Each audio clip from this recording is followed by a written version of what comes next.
Well, hello. Welcome to our next day Facebook and internet, YouTube, as well as Instagram live. I just want to make sure we're live. Here we go. I'm going to go live on Instagram as well. So hang on. All right, we're going live on Instagram. And just let us know we're live on Facebook and YouTube. That helps us go forward and have a conversation. All right, welcome. Hi, Instagram friends. I'm here with Coach Elise, and we are talking about boundaries again. We've already talked about boundaries one time. Hi, Tammy. Welcome. Welcome. Good morning, Molly. Glad you're here. Yeah. So we're talking today about boundaries. We've talked about boundaries last week with respect to, are they biblical?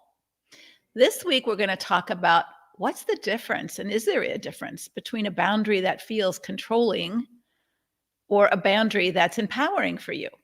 Okay. And who sets what boundaries? And so boundaries is, Henry Cloud wrote that book, and we're still confusing what boundaries are and what boundaries aren't. Good morning, everybody. Good morning. Good afternoon, some of you. We are here to talk about empowering you to set empowering boundaries. But sometimes when you set empowering boundaries, which define empowering boundaries, Elise, how would you define them? Well, I think one of the things is that we have to kind of get the mindset that empowering doesn't mean towards another person. Empowering means yourself, that what I will do or won't do, kind of those four basics that we go through. So I think it's empowering to say, yes, I will participate that, or no, I won't. And here's why, because that's who I am, right? That's my big circle. These are my beliefs. These are my values. This is how God has oriented me, and that I'm okay with who I am. Right.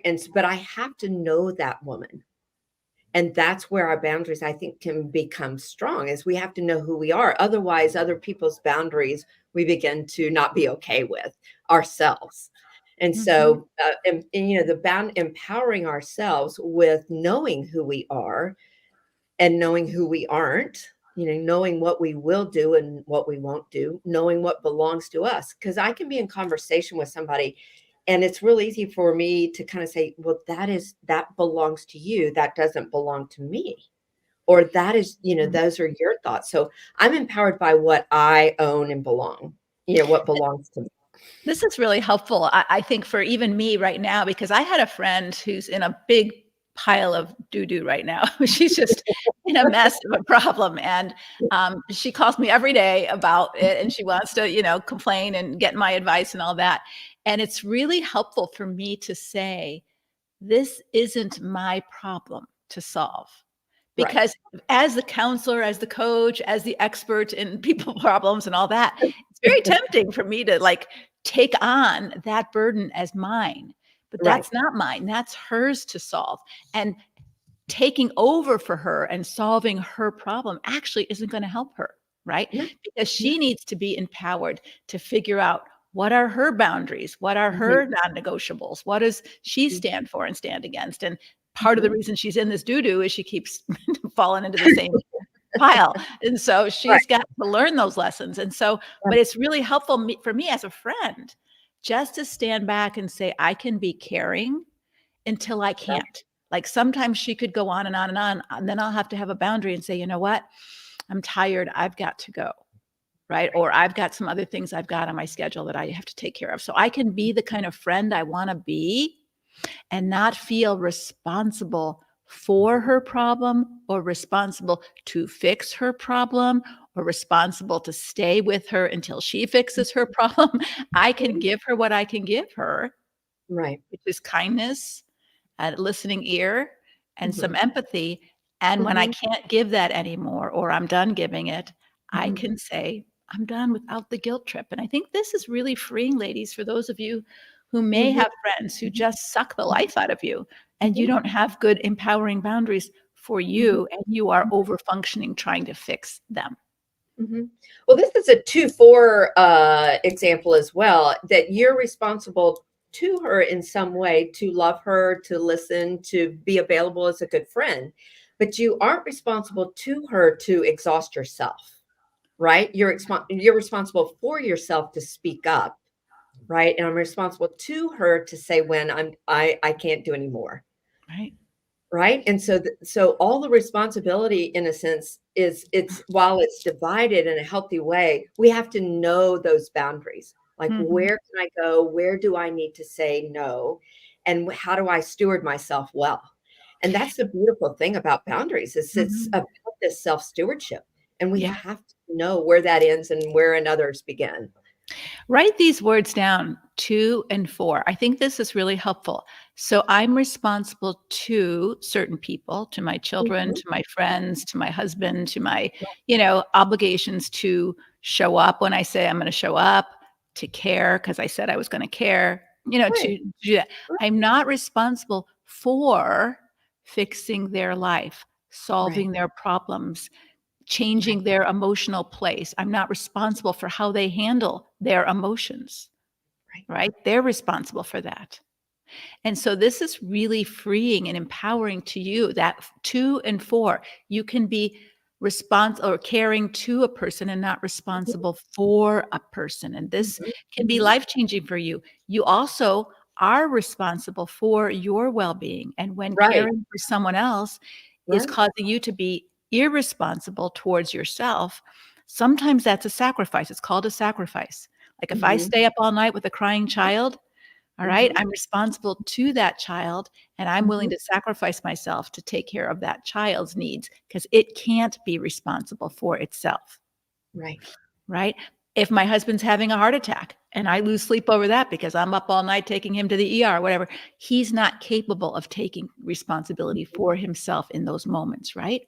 Right. But if someone keeps me up all night just complaining about their problems and I'm sacrificing my sleep, which only Mhm, enables them to continue to go on and on mhm, and on, I'm not caring well for me and I'm mhm, sacrificing not for their good. Actually, I'm enabling their mhm, dysfunction to continue. mhm, So those 2 mhm. words can be really empowering to you when someone tries to give you the guilt trip. "Oh, Right. you don't care." I do care. You can say this in your head, you don't have to say it to them. I do care, but I Mhm. can't fix you. Only you Right. can fix you. Yeah. And how empowering that is to both of us, right? To the other person, only you can fix you. I can't do that. And empowering ourselves to realize where our limitations are. We really can only go so far. Right, we can influence another, but I can't control and or fix another as much as I may want to. Oh, like you're talking about your friend, you would love to say and get it involved in the story and let me just tell you exactly what to do. And if you do this, and that may turn out to be a good outcome, right? And we can influence and suggest certainly, but we can't own in any way what doesn't belong to us.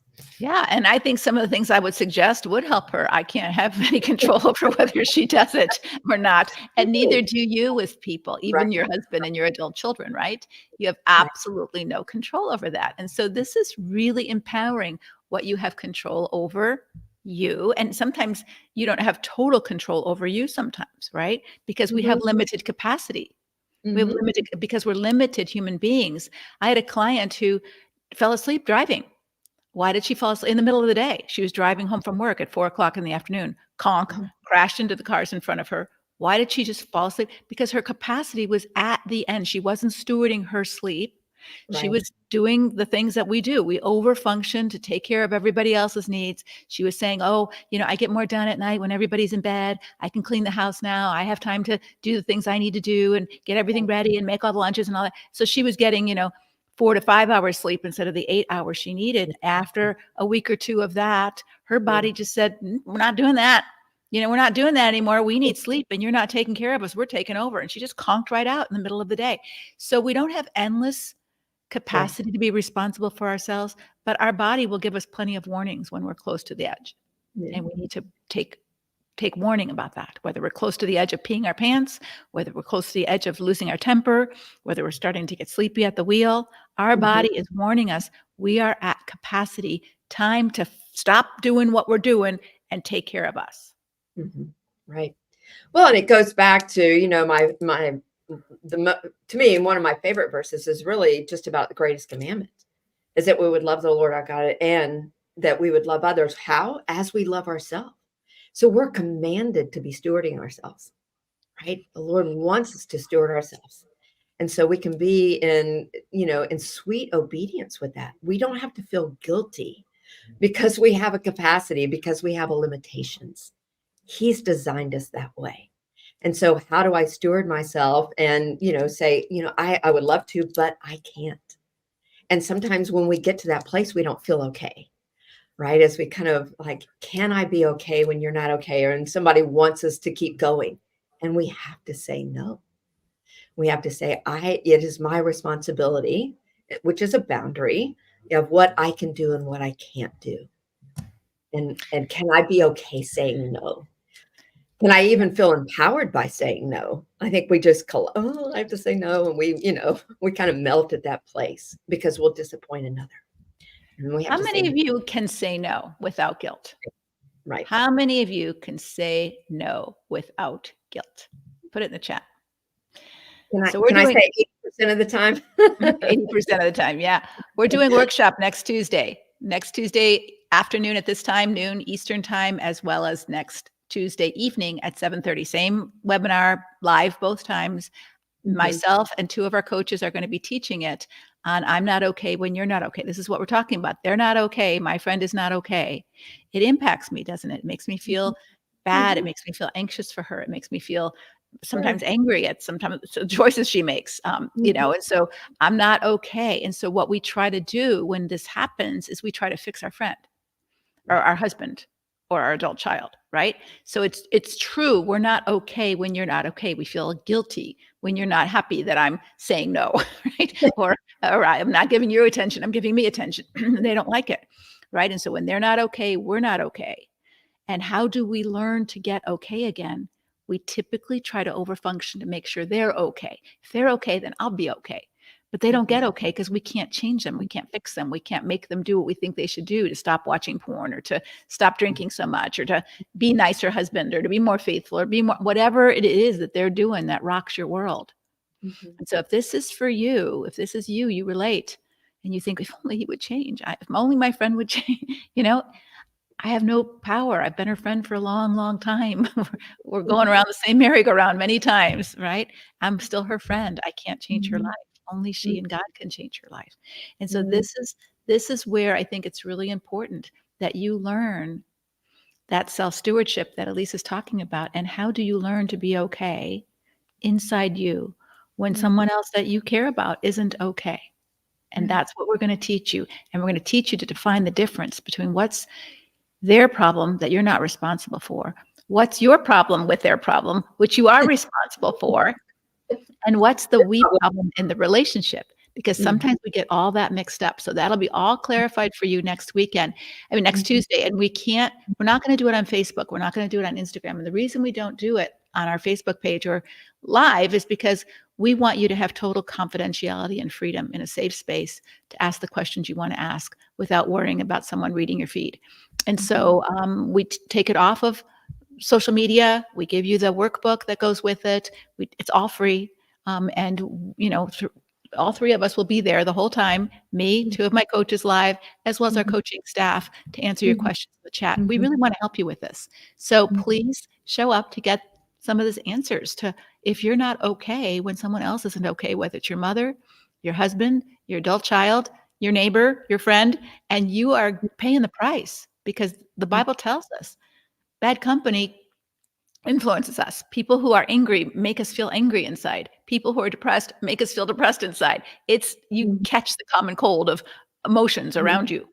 And if you don't know how to steward yourself, like when people had COVID, what did we do when we loved that person who had COVID, but we didn't want to get COVID? We took care of ourselves. We had boundaries. We put masks on. We put gloves on. We didn't let them in the house if we could help it. And if they had COVID and they were in the house, we had boundaries, right? Not because we were mean, but because we wanted to steward our own safety. And that's not bad. It's not selfish. It's not unchristian or uncharitable to do that. It's wisdom. It's wisdom.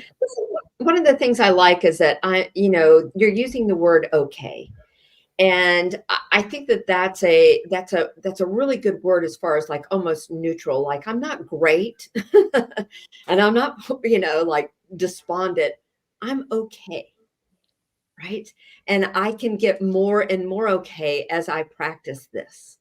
but we want to get you to a place where you in acceptance that you can emotionally, you can be stable and okay. I'm not thrilled. I'm not, happy about this. And, sometimes, but I'm okay. I can still move about and be, and steward myself and thrive in this moment even.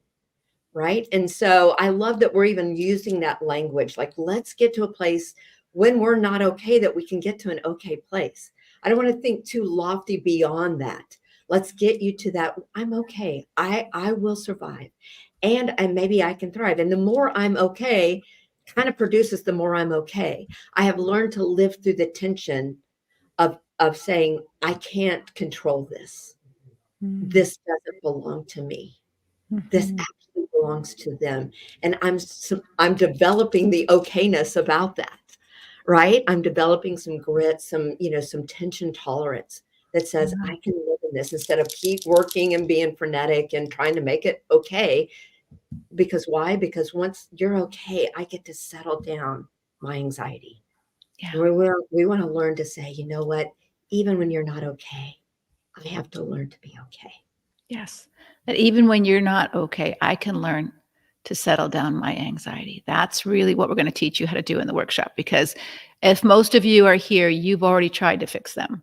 You've Yeah. already done that. You've been around that merry-go-round a number of times. All right. And you know the futility of that.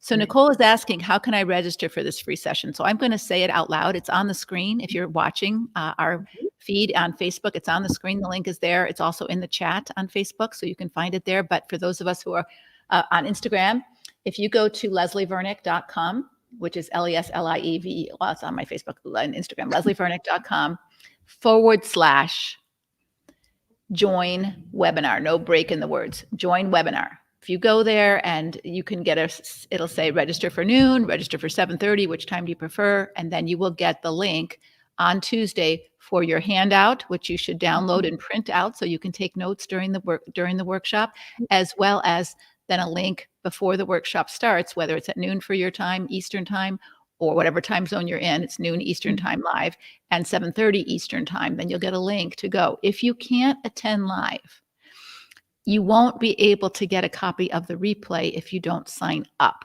So some of you might be, oh, I'm going to be out of town, or I'm going to be on an airplane that day. There's no way I can watch it. Okay, we can understand that. We want you to get the information for free. So sign up and then you'll get a replay the next day. Now, the downside of the replay versus showing up live is that I believe in the collective wisdom. And when you get a group of 1,000 women all talking about this and they're sharing their wisdom of what they do to be okay, and you Right. see that, I'm not going to be able to say everything in an hour. I'm not going to be Yeah. able to tell you every little tip and trip, but there's lots of women who are learning this already and they're going to share, and our coaches Mhm. are going to share. So you're going to get a lot of information in the chat that's never spoken in the webinar. Also, you're going to find out something very powerful. What you're experiencing right now on Instagram, you're experiencing that on YouTube, you're experiencing that on Facebook. And this is this: you are not alone. As a Christian woman who really wants to honor God with her life, we've been groomed to think it's virtuous Mhm. to not be okay when someone else isn't okay. Like Mhm. somehow that means we don't care. If we can actually calm ourselves down and not get all worked up over someone else's anger, or someone else's, you know, anxiety or whatever it is, that somehow we're not caring. And so we have allowed ourselves to be Mhm. dysregulated because someone else is dysregulated. And we have not taken responsibility for, wait a minute, that is not my problem. That's their problem. And I feel bad for them. But I Mhm. can't lose sleep every night because of their problem, right? Mhm. I'm going to have my own problems to lose sleep over, right? Mhm. But I'm not going to lose sleep over your problem. Like I used to tell my clients, when I start having your nightmares, I need a break. Right? Those are your nightmares and those are your stories, and I'm dreaming about them. I need a break. And those are my boundaries, right? And so Right. and I'm not going to feel guilty about that. And so that's Mhm. really important as a Christian woman who wants to honor God, who believes in the Bible, who says, you know what, Mhm. I've been taught dying to self and Mhm. sacrifice and suffering are virtuous. And so this feels so odd to talk about this. This feels so selfish and wrong. It is not selfish, it's biblical. And I will put all that out there for you, the biblical justification for the way that I think about this. Jesus stewarded himself. He said no. Write this down. You cannot have a true yes. You cannot be a submissive wife if that's your language that you use, if you have no permission to say no, if you have Right. no freedom to say no. There is no way anyone can give a solid, sincere yes if they don't also have the freedom and the ability to have a solid, sincere no. Yeah. Right. And so this is really important, Christian women, that you learn that your no also needs to be there. And you have to be comfortable and not guilt tripped for your no. Because Mhm. submission under coercion isn't submission, it's coercion. Different It's word. compliant Compli- when we give in, Yeah, right? We've absolutely. been we've been coerced into compliance. It's Yeah, not submission. it's not And we submission. You don't have a choice. You have a right. price to pay if you're not Okay. saying Right. yes. Right? If you don't Well, so co-sign in on that loan, if you don't have sex with me, you're going to be punished. That's right. not submission, Right. right? So that this is really important. We're going to unpack all that in the Right. workshop. I'm not going to take time to talk about that now, but let's Mhm. talk about boundaries right now, Mhm. because what do you do to empower yourself to have a no, or to have a not now, or I'm not comfortable with that, or whatever word you need to use, or this isn't good for me. Even if Mhm. you want to smoke, I don't want to be in your presence when you smoke because it's not good for me to smell secondhand smoke. So you're not trying to control them, but you are Mhm. controlling what you will allow in your breathing Mhm. space, right? Mhm. And you're called controlling. Oh, Mhm. you're so controlling. You're just trying to control me. How do you Mhm. handle that? Yeah. I think if I could answer that just a little bit, I mean, and there's a little bit of sarcasm, but absolute truth in this. If it were possible for me to control you, I would. I would have you stop this very moment, smoking, drinking, whatever it is, right? Getting a job, whatever it may be, right? And so if control was even possible, we wouldn't be having this conversation. Mm-hmm. Now, I can see, that you can have that thought or that feeling that what I want to do can feel controlling, but I can't control you. What I am doing is controlling myself. I'm empowering myself. I don't know if I would say I was empowering myself, but I want you all to hear that of saying what I will do or not do. If you're going to smoke, smoking, that belongs to that person. That's their prerogative. That's their choice.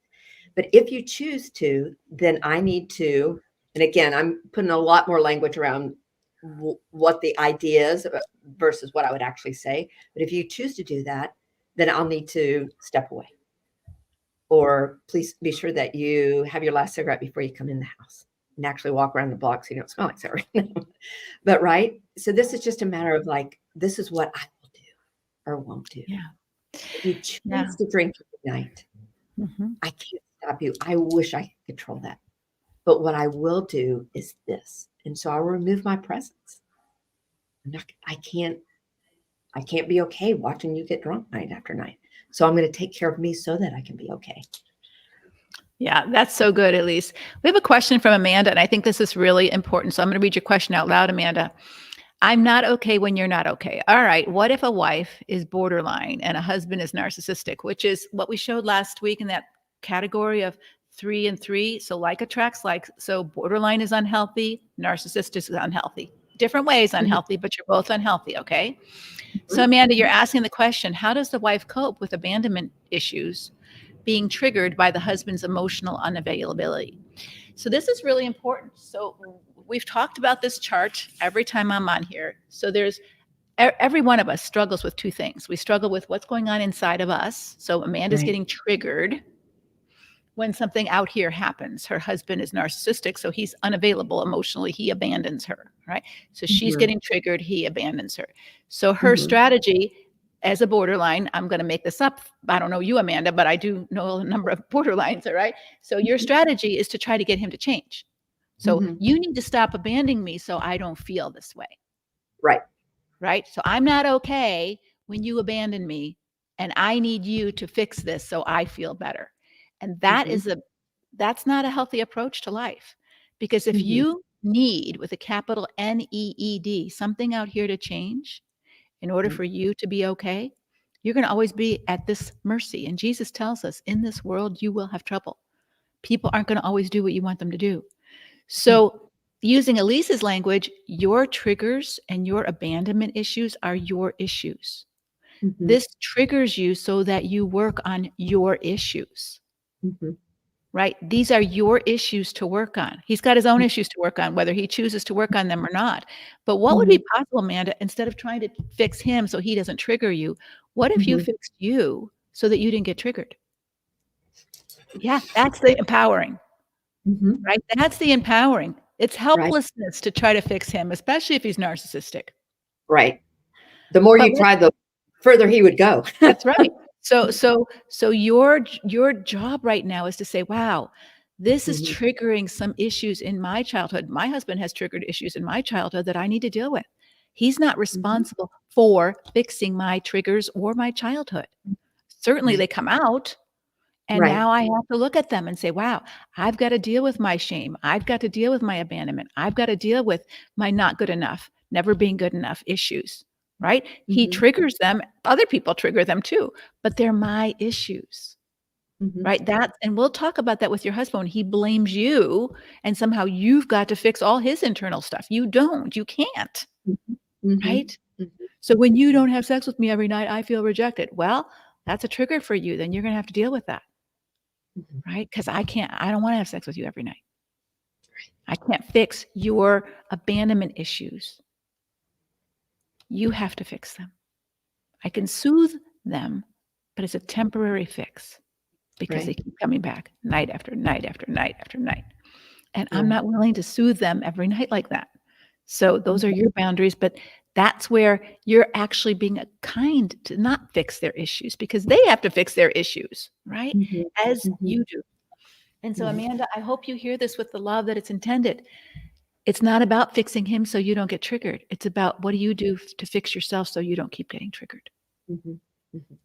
right? And you might come to a place where you're healthier to say, I don't like living with a man who doesn't have any time for me, and I'm going to go find a more mutual relationship, but it's not a triggering reaction to go find Mhm. someone to take care of you, Mhm. right? You Right. can take care of you. Right. Love All that. right. So we're going to go to some questions that you have. If you have questions, our person is putting them in the chat that we can look at. But if you Right. would like to ask a question anonymously, you can type a little white space to leslievernick.com/question / and if you type it to that, it'll put out a page that you can type and mail it to that person. I think that's how it works. And you can ask an anonymous question that way, and it won't be on your Facebook page or those of Mhm. you in Instagram if you want to do that. All right, but here are Mhm. some questions. Do you want to read the first one? Well, it ends up being incomplete. It Oh, says, okay. if I ask my soon-to-be ex to switch weekends, rarely, that I do not have the kids, and then the text says it ended there. Okay. So we don't really know how that goes. And then Okay. question: Next What if question. someone? Oh, what if someone ignores your no? I think that's a great question. Yeah. What if someone ignores your no, and I think they are going to ignore your no. Of Like, course. let's up for that. Especially if it works, Yeah. Yes, right? especially if that works, So right? so let's role play this in front of them, Elise. I'm going to try to do something and I'm going to ignore your no. Let's I'm not going to do the typical one that often women like I want to have sex tonight and ignore your no. So let's practice. I don't want to have sex with you, but let's practice that because I think this is a very typical one that Mhm, he's going to start cuddling with you, he's going to start mhm, touching you, and you've mhm, already said no. mhm. Now what? Yeah. So I'm the knower? Yeah, you're the knower. You're the expert in Right, boundaries. right. Not maybe not, but, one, probably naturally, I would probably continue to say that, state my reasons why. I'm so sorry. I'm not in the mood tonight, or let's think about, tomorrow morning or tomorrow night or another time. No for tonight. If it continues, we have to kind of escalate our no, right? I've already said no. I'm getting a little frustrated with it. Your insistence, but no is my no. let's just say he goes a little, then I either would say, what about my no? Don't you understand? I wouldn't really be super comfortable about getting in a big argument there, but I would continue to escalate that just a little bit. And escalate is kind of a harsh word, but I would begin to continue to kind of bump up the volume, I'd like to say, on my no, until the place that I may need to have to remove myself. Mhm. Since you're insistent and I'm insistent on no, then I will, take care of myself at this point. Go to the couch, right? And take my pillow and blanket and go to the couch. And that would be my no. That sometimes our words are not enough. Our actions have to say no. Yeah, that's a We will. really good example. I think this is really important. So here's the steps. I'm going to give another example. I was on the phone with someone, this same Mhm, someone, mhm, a couple of years ago, and I said to her, "You know what? I mhm, I gotta go. I'm really tired. I've had a long day. I've talked all day. I'm all talked out. I'm all listened out, and I haven't eaten dinner Even yet." here. So that was my Right, no, but I didn't say the words no. I was trying to right, say a soft right. no, right? Yeah. She didn't hear that. So, she kept going as if she never even heard it. She kept Probably going. didn't. Yeah, so, maybe 5 minutes later, I said, I'm really tired. I'm not being a good listener right now. I'm running out of gas. I've had a long day. I'm gonna have to go." She didn't hear my no, right? So what do you do? So you can give a hard no like no, or you can give a soft no like I did. No is no, but there's Right, different ways of saying no, but they're right. ignoring you. So this is what I said. "I need to ask you a question," which caused her to stop. "What?" Mhm, "I've told you no over the last 10 minutes that no, I can't stay on the phone any longer. No, I can't keep talking, that I'm tired, I'm exhausted, and I've had a long day. And you've mhm. completely ignored me. What's that about?" Right. Right? So I am confronting the issue. Mhm, She is mhm, disrespecting my no, and I'm not gonna be harsh about it. "But what's that mhm, about? You've mhm, completely." She goes, "I'm just so upset. I just need you," you know? And I could be empathetic. I understand that, but I'm one person and I'm done for today. I have right. no more left to give, right? Mhm, So what you're inviting her to do, what I was inviting this person to do was have a little bit more of a mutuality to our relationship. I'm not just mhm, the helper, the rescuer, the mhm, person, the mhm, counselor, the mhm, mom, whatever role you're in, the wife, whatever mhm, role you're in. I'm not just that. I'm a person that has limits and my own needs and my own feelings, and I'm inviting her to reflect on how she's just dismissed me, and mhm. are you gonna care about me? That's my question. I didn't ask it that way, but I said, "Hey, what's about that? I've just told you twice, I'm tired. I can't do this any longer. I need to go. I need to eat. What are you not hearing about that?" I'm Mhm, inviting her to self-reflect and mhm, actually repent, right? mhm, Or mhm, show me that she doesn't really care about me, that I mhm, am an object to use, that I am. mhm, And so in our relationship, she does, "I'm sorry, you're right. I'm just so caught up in my emotions. Go eat. I'll talk to you in a couple of days." And so that's fine, right? But I yeah, had to get that direct with her in mhm, order to save our relationship. Because mhm, if I couldn't be that direct with her, if I couldn't be empowered to stay strong with my no, then she would have controlled me and I mhm. would have felt resentful. And guess what would have happened the next time she called? I wouldn't have answered the phone.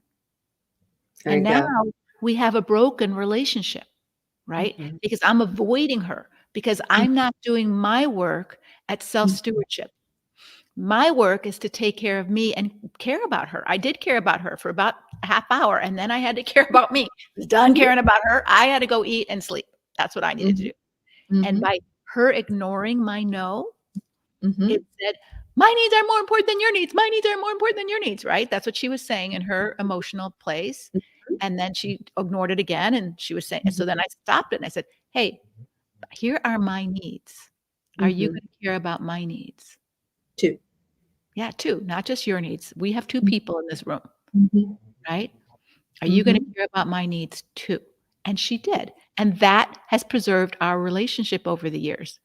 But mhm, I believe that had I not done that, we would have had a broken relationship because I just wouldn't have picked up my phone again, right? And then mhm, she would have felt rejected or abandoned, mhm, and then she would have just started all over with another person in the same cycle. So if you're in cycles of relationships that don't work, understand that sometimes these external hard relationships, this is a harder relationship in my life that I've had for over 20 years, right?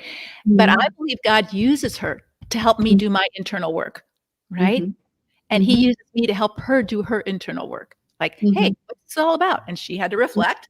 And Yeah. and so both of us are growing through this hard relationship.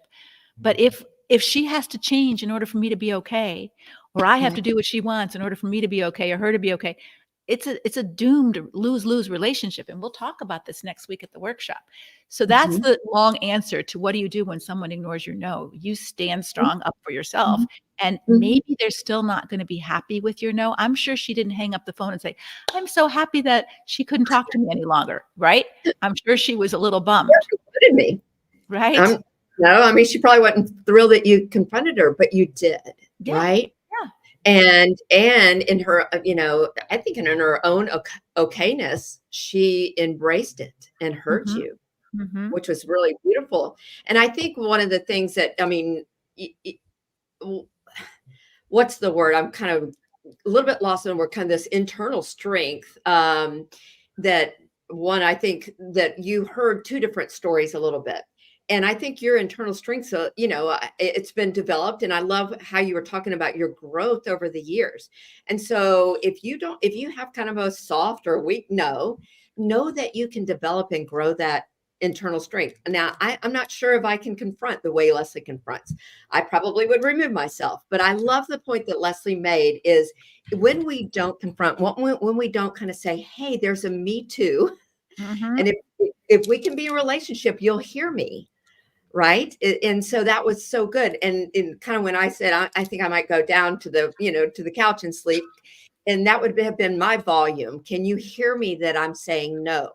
And so, but sometimes we have to learn to develop that tension to get a little, more volume to our no, a little more volume, but starting off in that soft no. And where do we need to go? Where do we need to go? And at some point, Leslie said, I have to go here. Because I think if I don't raise my voice enough, I could be in this place for a long time. And I won't do that. I'll stop not answering the phone. Man, just as you're telling the story, I'm like, yeah, I've done that before.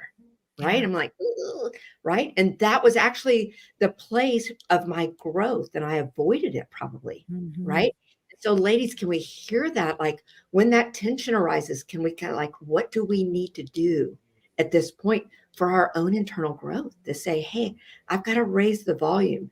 Because what happens sometimes we go, no, and we get mad, right? Yeah, in all kinds of ways, instead of really saying, hey, can I look inside of me? Yeah. What's going on inside of me? Can I speak up at this point? Because I love this person. I do want to have sex. I don't want to be in a sexless marriage. I just don't want to have sex tonight, right? I do want to, I have desires. He has desires. I want to meet those, of course, right? And so but tonight's not the night, right? We've all been there. And are you allowed to have a no? And so out of that conversation, Lisa, there's another question that's come up about 1 Corinthians 7. She said she didn't know where it was, but this is the verse that all of you have been hammered with as women, Christian women. Now, regarding the question, I'm going to read it so you hear what it says, because one of the things I want you to know is to think for yourself. Think for yourself. So when we read the Bible, we have to read the context. We have to know who's writing it. Who's he writing it to? If you took a word, or if you took one of my books, I've written 7 books. If you take a paragraph out of one of my books and you say, oh, Leslie said that. If you don't have the context or why I was saying what I was saying or the bigger picture, you could totally take it out of context. You could totally take things out of context. And people do that with spiritual abuse all the time. So let's read the passage so that you can hear it, what it says. I'm reading it out of the New Living Translation. All right. Instructions on marriage, 1 Corinthians 7. Now we have to start regarding the questions you asked in your letter. What questions? Because he's answering the questions here. Well, we don't have that letter. But the culture says that the questions that they were asking were, these are new believers in a pretty sexually promiscuous culture. And so they were thinking, as new believers, it's virtuous to abstain from sex because sex is used in such vile ways in our culture. Oh, obviously that would be sinful. So do we need to stop having sex, Paul, if we're Christians now? So that regarding the questions you were asking in your letter, okay? So that's the context. It is good to abstain from sexual relations because there is so much sexual immorality. Each man should have his own wife. So we're not just doing it on the street. We're just not doing it with other people. Each man should have his own wife and each woman should have her own husband. So you can have sex. Yes, when you're married, you can have sex. Have at it. Enjoy it. The husband should fulfill his wife's sexual needs. The wife should fulfill her husband's sexual needs. Now, this is critical because you have to understand, in a patriarchal Roman culture, women had no rights. Mm-hmm. Women always had to say yes to sex. Wives were objects to use. Paul is shifting the power balance here in that first, husbands should fulfill their wife's needs. Does a wife even have needs? We haven't been taught that in our Christian books. Sheila Guergara is a great spokesman for women and their sexual needs. But if you read some of the old, not even older, more recent books on marriage stuff and all of that, it's about you need to meet your husband's needs. You do. It never talks about what are your needs. Paul's talking about your needs. So the husband should fulfill his wife's sexual needs, and the wife should fulfill her husband's sexual needs. The wife gives authority over her body to her husband, and, or in the King James Version or other versions, likewise, the husband gives authority over his body to his wife. It says nothing about power over anything. In fact, what it says is, in a patriarchal culture where power over is the norm, the most radical thing about this passage, which has been weaponized against women, is that your husbands have the right to have sex, even if you say no, because the Bible says so, is not true. Paul is equalizing the sexual relationship. There is no power over anyone, because if there's power over in sex, it's called rape, not intimacy. And Paul is protecting the trust and safety that is required to have intimacy. So I hope that answered your question. Yeah. Well, I think it is just, more volume around mutuality, which is essential for healthy relationships, right? Not the power over, but this mutuality of care. I care for your needs and you care for mine. And I care for your desires and you care for my desires. And right? You're important and I'm important. And I'm important. Yeah. Right? Yeah. You can say no and I can say no and you can say yes and I can say yes. Right? And you have authority over my body and likewise I have authority over your body. So if your body's bugging my body, I have authority over your body to tell your body, leave me alone. Right? It's not just a one-sided thing. And I love that. So let's read it for what it says and let's get our brave on, girls, and not be so easily bullied and intimidated into compliance. Right. And think that we're being godly women because we don't say no. You have your no. That's what adult people have, is a no. Right. Even 2-year-olds have a no. Constant compliance there's no way you're going to be okay. You're going to be resentful after a while. I have to, that's not okay. Right? When we haven't been able to say no, you can't be okay. Yeah. So we see some people who've just joined from Instagram, and we're talking about boundaries and how they empower you. And we're talking about a sexual boundary right now. And the Bible in 1 Corinthians 7 talks about that. And it's been weaponized against women saying no, but it actually is mutualized. That whole passage mutualizes the sexual relationship, that you have power. It's not power over, it's power with, to make this an amazing, wonderful experience for both of you. Not power over you, that you get no because I need sex now and you don't have a right to say no. The Bible tells you that. It doesn't say that. I just read it out loud. So reread it in 1 Corinthians 7 if you need to read it for yourself. It's the first couple of verses in that chapter. Also, for those of you who just joined, we want to invite you to our workshop next Tuesday. A week from yesterday. It's going to be at noon Eastern time as well as 7:30 p.m. Eastern time live. It's amazing. It's a great workshop on I'm not okay when you're not okay. So I'm getting triggered and you're getting triggered and I'm trying to stop you so you don't get triggered. And it doesn't work that way. If you're getting triggered, and I'll answer your question in a minute, Amanda, when you're getting triggered, you're responsible to work on your triggers and your okayness. So if you're not okay when someone else isn't okay, what we try to do is fix them so that we're okay. Like if I need sex and I want to get you to comply, I'm going to try to nag and, instead of saying, wow, how do I deal with my own sexual frustration in a Mhm. good way Mhm. when my wife isn't available? Or when Mhm. my husband is, those are internal things that we all need to learn. We're all going to be sexually frustrated at times, right? And so how do we learn to deal with that? Just like we're going to be angry at times, and we're going to be sad at times, and it's not up to someone else to fix that for us. Mhm. Mhm. Right. So join our workshop. You have to sign up ahead of time so that we can give you the links and all the workbook material and things like that. It's not on social media. So go to Mhm. leslievernick.com/join Mhm. workshop, all one word. I'm sorry, join webinar. Join webinar, all one word. All right, join webinar, all one word. It's a webinar. Amanda asked the question, so I'm going to give this to you, Lise. What are Mhm. some specific things she could do to work on her own triggers? Remember, Amanda was the one who gets triggered with abandonment. And so she's saying, Right. if my narcissistic husband abandons me, I get triggered. So I'm not okay. But what Mhm. do you do when you're triggered with abandonment issues Mhm. to be okay? It doesn't fix your marriage. We're not talking about fixing your marriage here. We're talking about how do you calm yourself down when you're triggered so that you can be okay. Can you give her a couple of examples of that, of how she could do that? Well, one, let me say just in a little bit that if she actually has been diagnosed with borderline, there's going to be just a heightened sensitivity to that. And so, being aware of that to begin with, that I'm probably a little more sensitive than the general population around abandonment. Now, and if you've had a, kind of a life history of that, on some level, then you're going to be a little more sensitive. So kind of knowing that internally, like, then that's my makeup. And so, but how do I begin to work on that? Is one is just that awareness piece of that, this feels so hard for me. I don't like it. I get triggered. I, lose my, cookies. I get kind of out of my skin. And so, how do I want to care for myself? And I think that there's a wealth of innocent suggestions around how to, but I have to, as Leslie held up that internal, external work, I have to really begin to say, this is my internal work to do. And if I don't really have the capacity to do that on my own, then what resources do I need to reach out?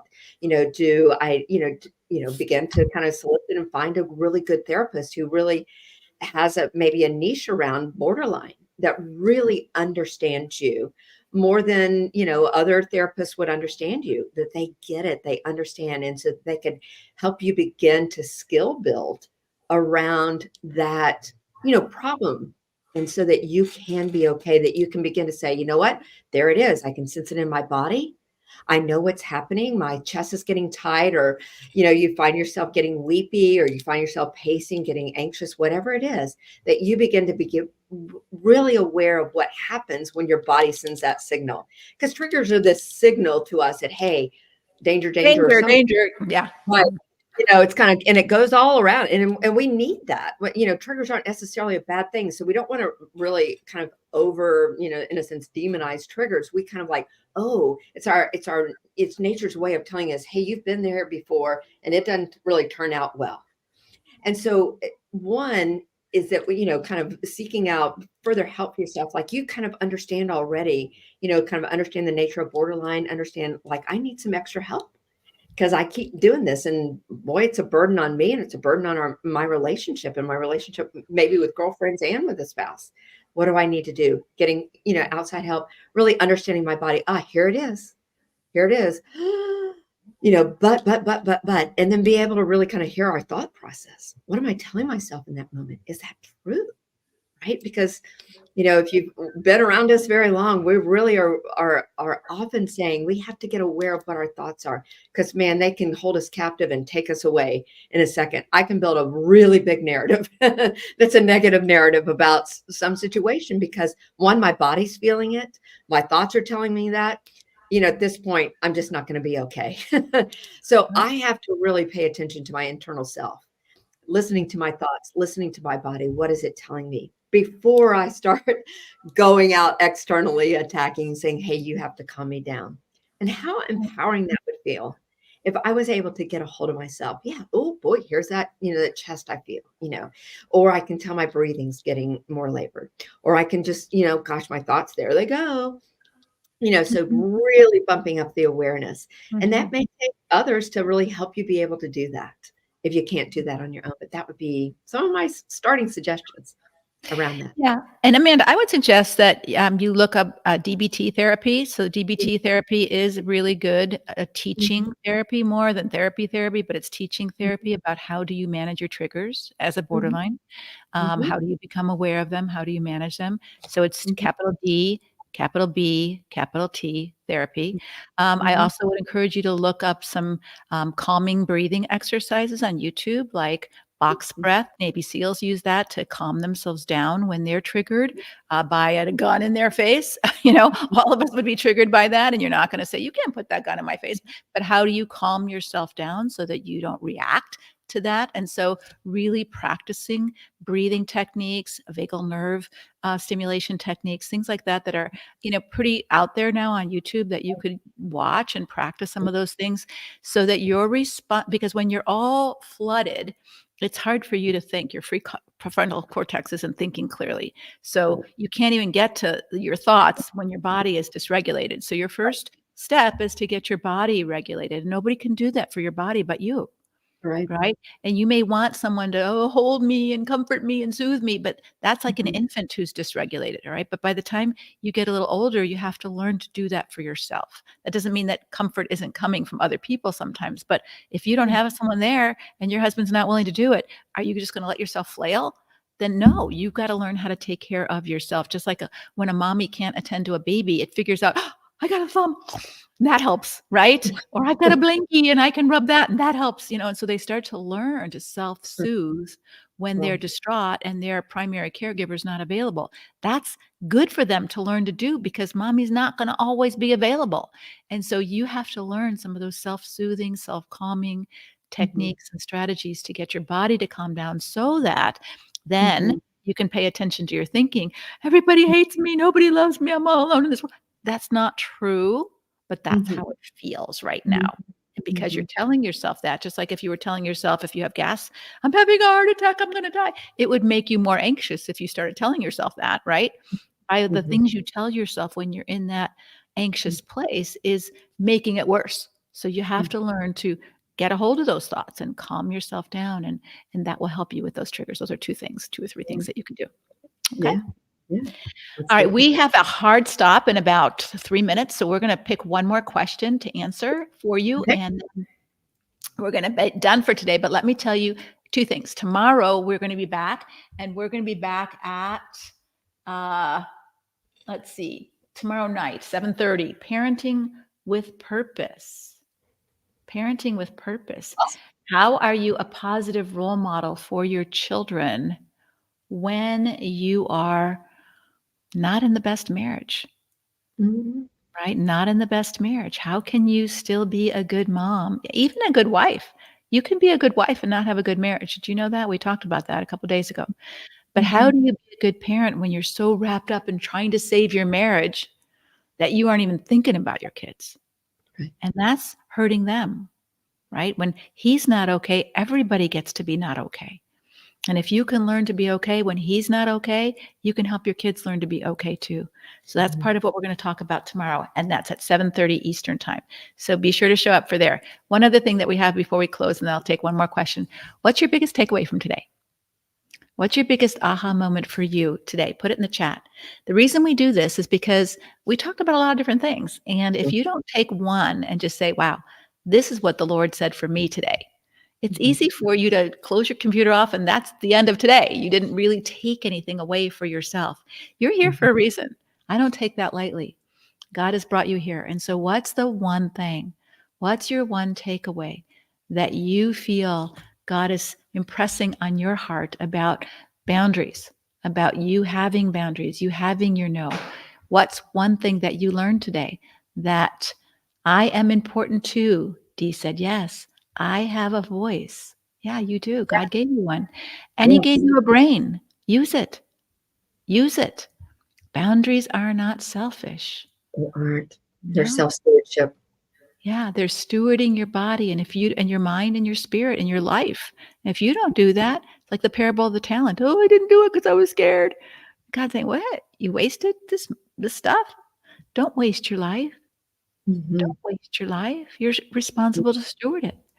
The importance of self-regulating. Yeah. We can learn to take a soft no to a more tensioned no. Yeah.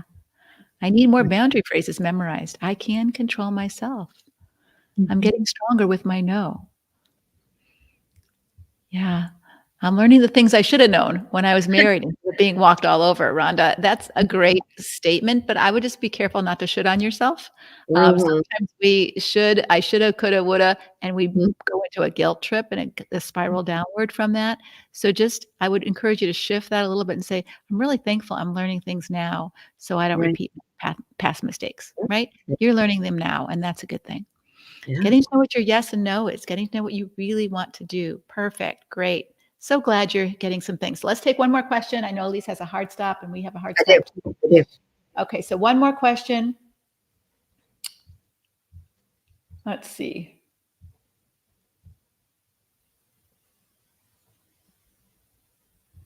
Oh, love that.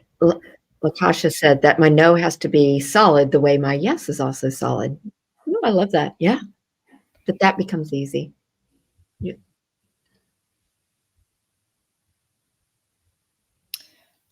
How long do you wait to see if I'm trying to find a short one? How long do you wait to see if your husband will address his hardened heart instead of turning your needs into nags? 15 years, 3 kids, still at home, most concerned of the youngest two. When do you give up hope of him desiring to meet you halfway when you don't feel he's ever truly heard you through his pride? Mhm. Yeah. It's almost a boundary. I mean, I think we could go on for a while with that. I may have to have you answer it, but I almost want to say, how long will you wait? I don't want to answer that for her. That needs to be hers. That belongs Mhm. to her. You Mhm. know, so of her saying to, how long will I wait? Not should I wait, but how Mhm. long will I wait? Mhm. When is it, instead of doing that external, everybody says, you should be gone by now, or if you'll just wait a little bit longer. I want to take that back to the internal, Yes. It's right? your decision. You get to decide. Your decision. You You, get to decide. How does that change the question? I get to decide how long I'm willing to do this way. If nothing ever changes, how long do you want to stay this way? right, Right? Because the evidence shows nothing's going to change. right, That's the evidence, right? right. And the evidence shows he doesn't even ask to change or want to change. It's not like he's brokenhearted, going to therapy, going, to AA or whatever he's doing, trying to change. He doesn't see a problem. So when someone doesn't see a problem and doesn't want to change, it's likely they're not going to change. So Right. how long are you willing to live like this? Not anybody else's decision but yours, Yeah, right? And so I would just be prayerful about that. right, right. I think you're getting close because you're asking other Mhm, people. mhm. Right. Something's telling you. Yeah. That's why you're really soliciting that question. Something's telling you. Yeah. Within some, yeah. I know, Elise, you're going to go. I'm going to answer this question real quick All because right. it's I from, am from going a to step man. off. All right. Yeah. How many months of saying no to sex before it just becomes power over the relationship? Well, you might have reasons to say no long term, whether they're medical reasons or relationship issues. Sex is not the glue that holds a relationship together. So if someone is prolonging their no, if it's not medical reasons, like I can't, but it's other reasons, then it's relationship reasons. And so if trust and safety have been broken in the relationship, sex is not the fix. And sex, when you have broken trust and broken safety, does not feel good for a woman, right? Especially to the man if she's having sex with the man who broke her trust and doesn't give her safety. So that's the short answer, Kent. So if there's a long no, you might want to look internally as to why and what have you done to help your wife feel safe with you and trust you. And what do you need to change in order for that to be the kind of marriage you want so that she would want to have sex with you? No woman wants to have sex with a man she doesn't trust and doesn't feel safe with. Now, maybe that's not your issue and she's got her own sexual issues, but I would do a hard look first to see if that's going on. All right, friends, thanks so much for being here. We'll see you tomorrow. And don't forget to sign up for the workshop. I'm not okay when he's not okay. What's his problem? What's your problem? And what's our problem together? You can sign up at lesliebernick.com/join webinar. Join webinar. One word. All right. See you tomorrow. Bye-bye.